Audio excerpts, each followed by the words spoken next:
Your next task will make the game easier for the player because we will allow him to make mega jumps. All the keys on the keyboard are used for the normal jump, so the player will have to use the left mouse button to make mega jump. Your code for the mega jump should be written in the mouse up. This function is executed each time when the left mouse button is released, so it's not going to be any different for you whether you write code in the key up or in the mouse up. It's just going to execute on releasing the left mouse button. You will have to write a different code though than this, because this line of code makes normal jump. Perhaps you should change something in it so that the jump will be much bigger. Other task from your homework is to make each enemy to be a picture composed of more rectangles moving together. Some of the kids that I have already taught have created airplanes or tanks or monsters coming from the right to the left, and yeah, rectangles are boring. You can combine few rectangles together in the same way that we created a human in the previous lesson, and if those rectangles move together, they will form a picture. In order to make this task, you will need to write some evaluations here when you choose the coordinates for each rectangle. You can do it even now without changing those enemy X and enemy Y.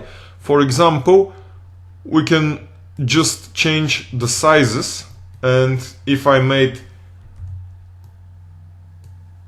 those two sizes, height and width, swap their values, we will see not one but two rectangles going together like this. It's not an interesting form, so I can even change one of the first arguments. They were only a variable for now, but I can, for example, add 5 to this variable, and now the first rectangle of the enemy will start 5 pixels to the right of the other rectangle, so this will make strange shape for the enemy. I wished to change their Y coordinates too, but I forgot about this. I will add 5 to Y of this rectangle. I think I should have subtracted 5. No. Sadly, even me, as a teacher, needed to experiment to be sure what is going on. This is not the good strategy. When you try to make your monster or tank, perhaps it's a better idea to write just to first to choose the coordinates of the rectangles. If we want to have a tank, for example, and then to select the formulas that will make a tank like this. So please don't try to guess good formulas like me. Instead, evaluate them first.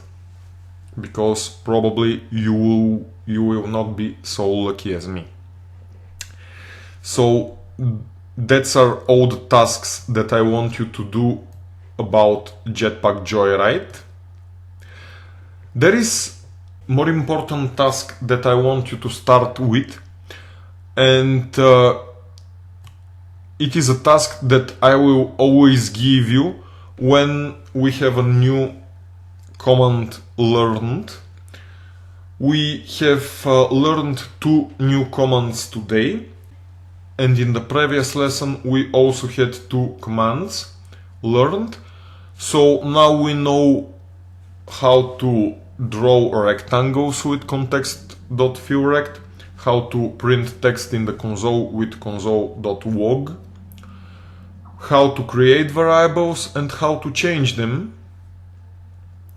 And I want you to write all those 4 commands on a sheet of paper and write nice descriptions in a human language, like English, for each of those lines, so that each time when you start coding, you have this sheet of paper with you, and when you wonder something, you can just check the line, check the paper, and you will know everything. Other teachers want you to remember a lot of stuff. I don't want you to remember. Programming is all about practicing programming, so I will not try to train your memory. I will try to train your thinking. And the last task for our homework will need a lot of thinking. It's a task that demands creativity, and it will be in a new folder. I already extracted code.zip in a new folder, and I called it swap variables, and I will show you my code.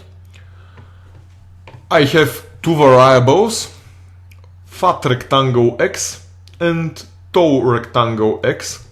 Those are the x coordinates of 2 rectangles. You can see that all their other numbers are written in the code, and the only variable that is written are fat rectangle x and tall rectangle x.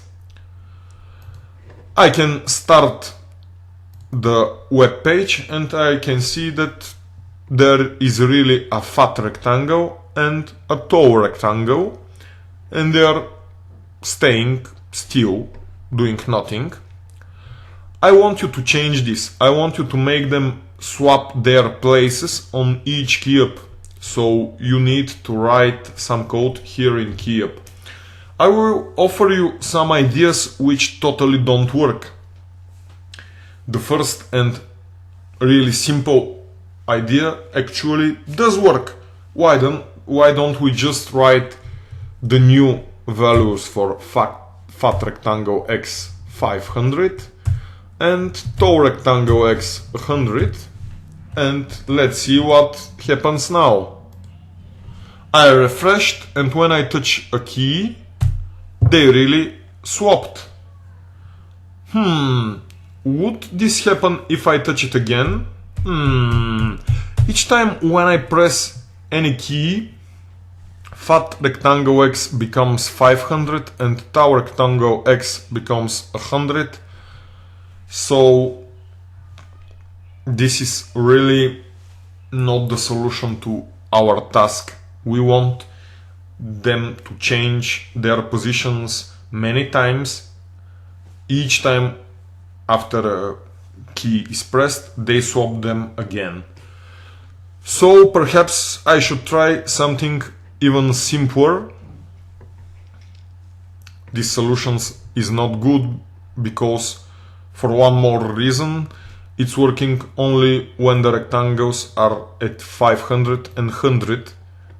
So if I decide to change their initial positions, I would totally ruin my solution. Perhaps there is a better solution. What if I write fat rectangle x to get a new value, and it could be the value of tau rectangle x. Sounds great. And then what value should I give to tau rectangle x? Of course, fat rectangle x. Looks great. I think this will work. This is my new project, so I will press any key and see how they swap their places. What happened?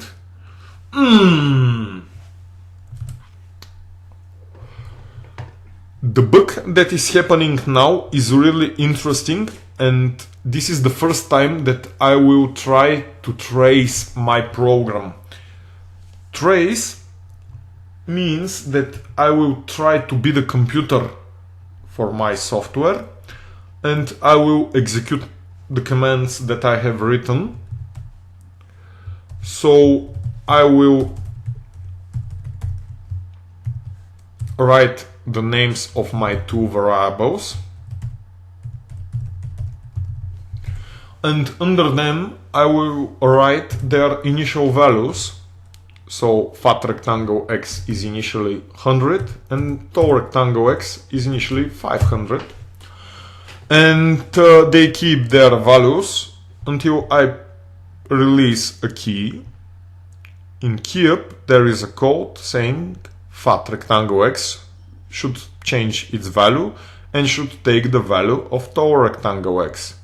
So on this line of code, when I'm tracing the code pretending to be a computer, I will have to write a new value right here. The new value of fat rectangle x is now 500. Okay. Next line.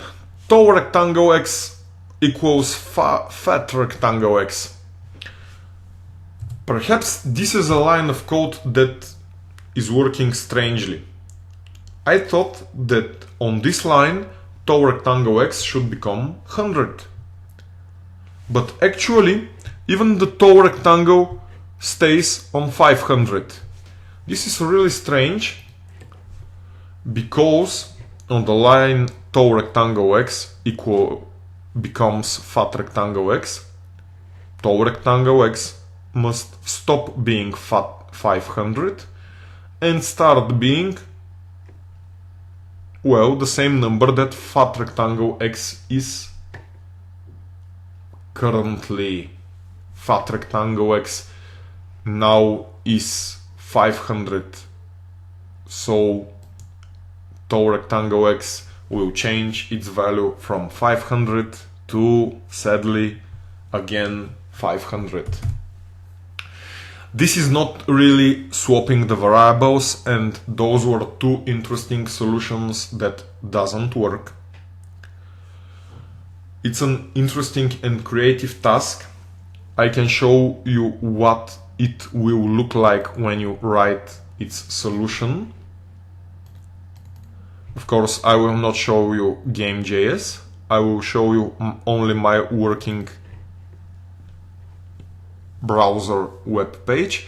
So now I will press any key and the rectangles are really changing their positions.